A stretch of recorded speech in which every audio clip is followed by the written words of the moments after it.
Assalamualaikum warahmatullahi wabarakatuh.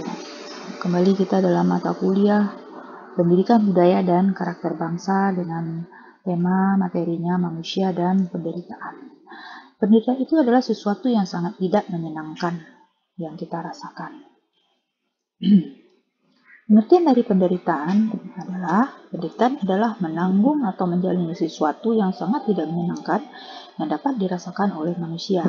Setiap manusia pasti pernah mengalami penderitaan, baik secara fisik maupun batin. Penderitaan juga termasuk realitas dunia dan manusia. Intensitas penderitaan manusia bertingkat-tingkat, ada yang berat dan ada juga yang ringan. Namun peranan individu juga menentukan berat tidaknya suatu intensitas penderitaan. Suatu peristiwa yang dianggap penderitaan oleh seseorang belum tentu merupakan suatu penderitaan bagi orang lain. Dapat pula sesuatu penderitaan merupakan energi untuk bangkit bagi seseorang, atau sebagai langkah awal untuk mencapai kenikmatan dan kebahagiaan. Memang harus diakui, di antara kita dan dalam masyarakat masih terdapat banyak orang yang sungguh-sungguh berkehendak baik, yaitu manusia yang merasa prihatin atas aneka tindakan kejam yang ditujukan kepada sesama manusia, yang tidak saja prihatin, melainkan berperan serta mengurangi penderitaan sesamanya.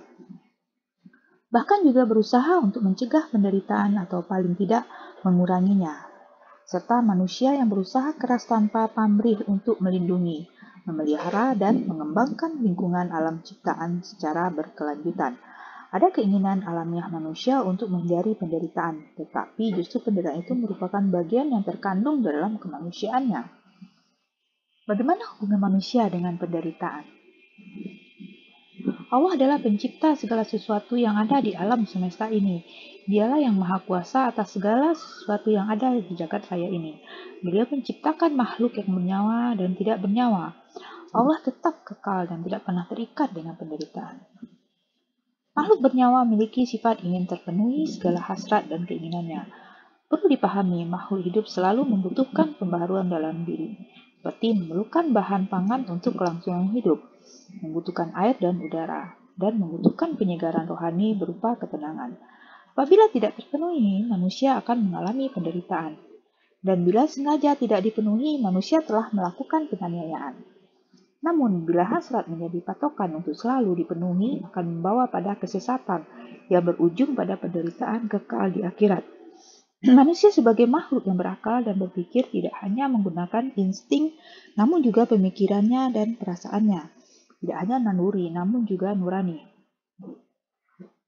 Manusia diciptakan sebagai makhluk yang paling mulia, namun manusia tidak dapat berdiri sendiri secara mutlak.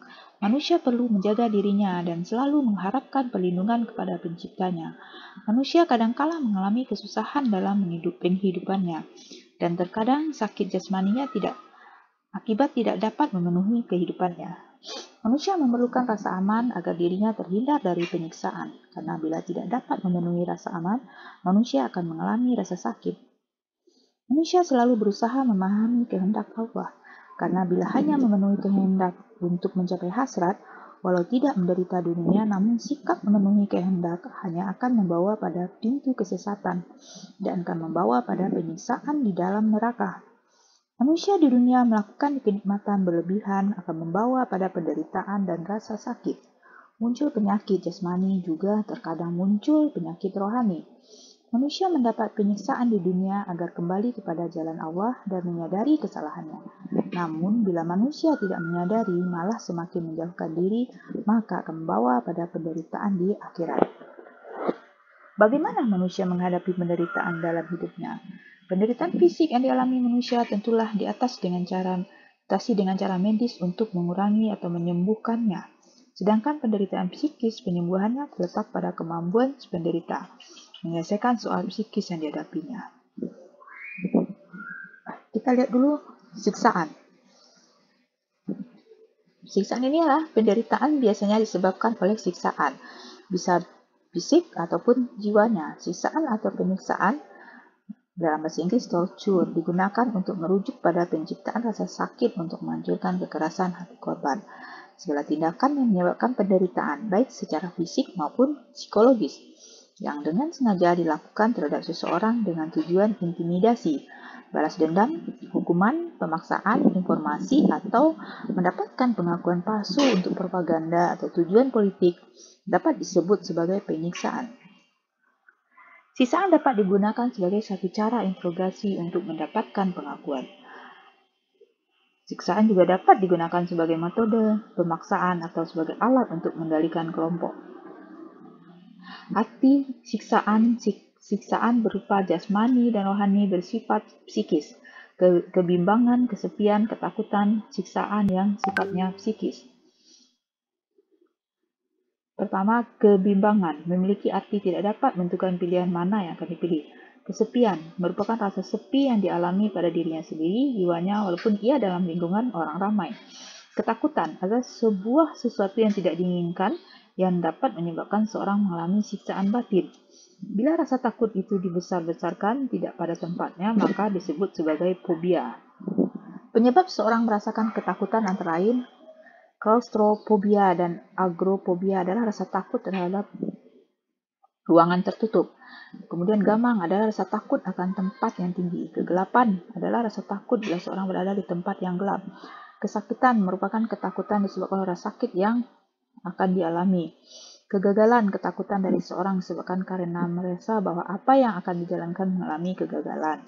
Para ahli ilmu jiwa cenderung berpendapat bahwa fobia adalah suatu gejala dari suatu problem psikologis yang dalam dan harus ditemukan, dihadapi, dan ditaklukkan sebelum fobianya akan hilang. Sebaiknya ahli-ahli yang merawat tingkah laku percaya bahwa suatu fobia adalah problemnya dan tidak perlu menemukan sebab-sebabnya supaya mendapatkan perawatan dan pengobatan. Kebanyakan ahli setuju bahwa tekanan dan ketegangan disebabkan oleh karena si penderita hidup dalam keadaan ketakutan terus-menerus, membuat keadaan si penderita 10 kali lebih parah. Kita lihat kekalutan mental. Penderitaan batin dalam ilmu psikologi dikenal sebagai kekalutan mental. Secara lebih sederhana, kekalutan mental adalah gangguan kejiwaan akibat ketidakmampuan seseorang menghadapi persoalan yang harus diatasi sehingga yang bersangkutan bertingkah laku secara kurang wajar. Kita lihat gejala permulaan bagi seorang yang mengalami kekalutan mental. Yang pertama, nampak pada jasmani yang sering merasakan pusing, sesak nafas, demam, nyeri pada lambung. Kemudian nampak pada kejiwaannya dengan rasa cemas, ketakutan, patah hati, apatis, cemburu, mudah marah. Yang ketiga, selalu iri hati dan curiga, ada kalanya dihinggapi khayalan yang dikejar-kejar sehingga dia menjadi sangat agresif, berusaha melakukan pengerusakan atau melakukan destruksi diri dan bunuh diri. Kemudian komunikasi sosial putus dan ada yang disorientasi sosial, kepribadian yang lemah atau kurang percaya diri sehingga menyebabkan yang bersangkutan merasa rendah diri. Terjadinya konflik sosial budaya akibat dari adanya norma yang berbeda antara dirinya dengan lingkungan masyarakat. Tahap-tahap gangguan kejiwaan. Yang pertama, gangguan kejiwaan nampak pada gejala kehidupan jasmani maupun rohani.